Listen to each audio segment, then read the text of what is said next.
LeBus. I'm here at Oxman Surplus in Santa Fe Springs, California, and I wear the Oxman Surplus logo on my vest. I've been endorsing Oxman for 5 or 6 years. It's a family-run business. Their motto is, where it's possible to find the impossible, and that's very true. Everything I've ever needed or inquired about, they've been able to obtain for me. Established business. They've been in this location here since 1961. They've also been on several different TV shows. In fact, the last one they were on was Storage Wars. Of course, they've been on my videos, so you know that's a little bit better than Storage Wars. I'm indoors today to talk a little bit about how the mind works. A lot of survival, whether it be through a disaster or you're out in the wilderness, is mental. And how's your mental preparation in a survival situation?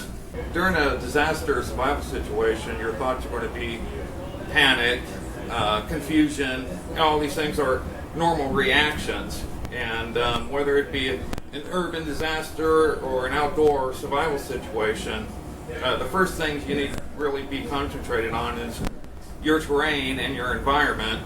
In an urban situation, you have to consider if you're in a building, apartment building, staircases, you ain't going to be using elevators, how many people are going to be going down the steps. Of course, everybody's going to be pushing on you, so you have to really pay attention to the terrain so you don't get knocked over, so you don't get trampled on.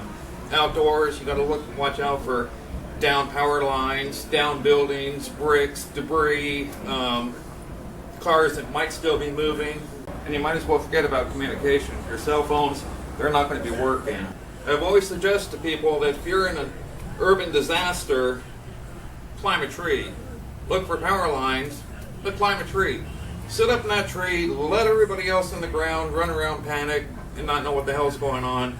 Things will, sooner or later, they'll calm down. You might even have to stay the night in that tree. But when a disaster hits, you're basically put in a primitive situation because you have no communication, you have no electricity, you have mass panic, you don't know what to expect.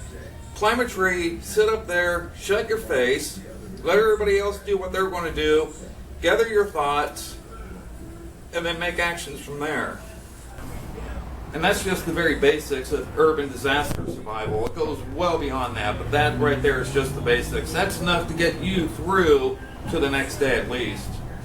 There are shows out now about how the brain works and how we tend to process thoughts, and that kind of goes with the way that I dress and the way I carry my gear. I dress according to the weather and the environment, but I'm always carrying my gear the same way, and I'm always checking my gear. I'm always checking, are my knives sharp, are my batteries good, the expiration dates on some of my devices. Everything that I have is inventory. I know exactly where it's at. It's a one and done deal. I don't have to worry about that. Now I can concentrate on more important issues that are going on.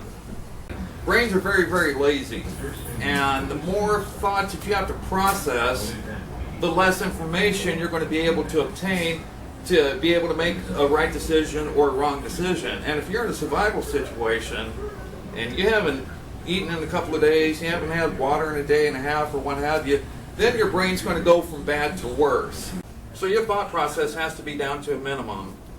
What a lot of people don't realize is the slower you move, the slower you think. The faster you move, the faster you think. So in a survival situation, a disaster, if you force yourself to move slow, you'll start thinking slow, and you'll be able to process more information to help you make the right choices, whether that be the mountains, the forest, the swamps, the desert, the jungle, what have you.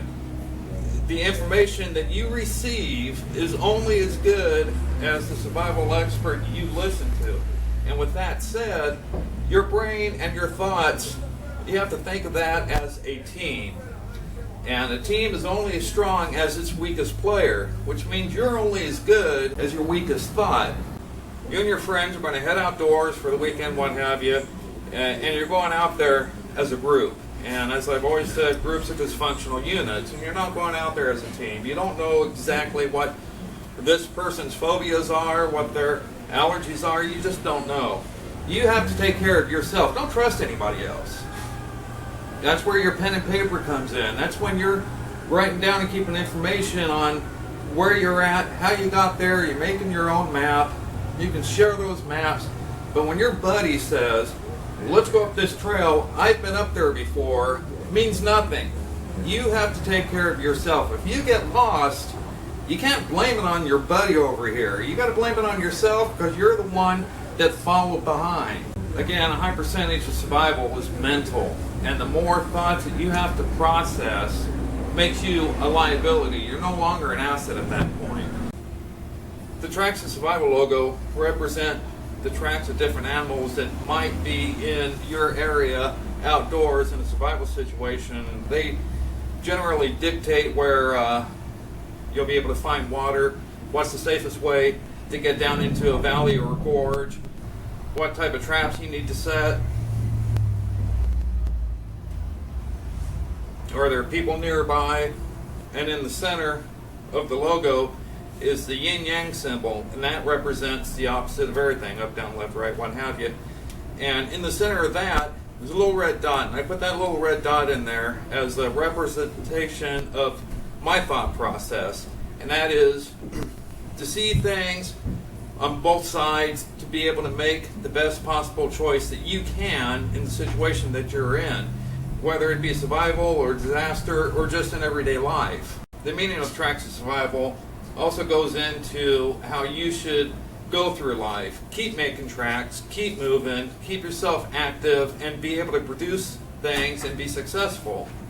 The difference between a survival expert and an analyst survival expert in terms of medical field, the survival expert's a general practitioner. He's the guy that has his little office over here and he treats mild wounds and mild diseases.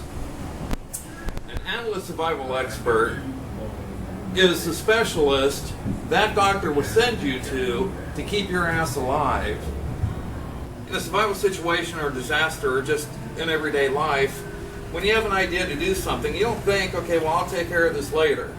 You come up and you grab yourself a pencil and paper. I don't like to use pens. Pens run. An all-weather notepad. And you write that information down. That's a one and done deal. You don't have to think about that no more. It's in your list, things to do. Staying with how the mind works and thought processes, I'll bring this up as an example. Going through the survival community is the topic of, is a 1/4 inch thick survival knife blade better than an 1/8 inch thick survival knife blade? Now, I don't know if it's some knife person or some survival expert somewhere that woke up one morning and had that thought in their head and figured, okay, well, what's the most useless knife topic I can come up with and make a post and see if anybody hops on it. And believe it or not, a hell of a lot of people hopped on that. My thing is this. If you're going to have 1 or 2 knives, it has to be a 1/4 inch survival knife, and I'll tell you why. It's a one and done deal. With a 1/4 inch knife, you can cut, carve, chop, pry without it being an issue, without having to worry about, is my knife going to fall apart? Of course, you've got to make sure that you have a good knife sharpener. Now, a lot of people like to use sharpening stones. I don't like them. They're very inconsistent, unless you've been doing it for 30 or 40 years. Myself, this is a standard knife sharpener I like to use. You just run it down the blade 3 or 4 times. It's tungsten steel, and I'm good to go. And that's key. It's being able to get something done, precise, quickly, the right way, to move forward. Again, it's a one and done deal. So then the question is, what type of knife do I prefer? Well, I have 15 different ways of being able to cut, carve, chop, and pry. I prefer to have a knife that's got length more than width. In a survival situation, disaster, the more thoughts that you have to process makes you a liability. You're not really so much an asset.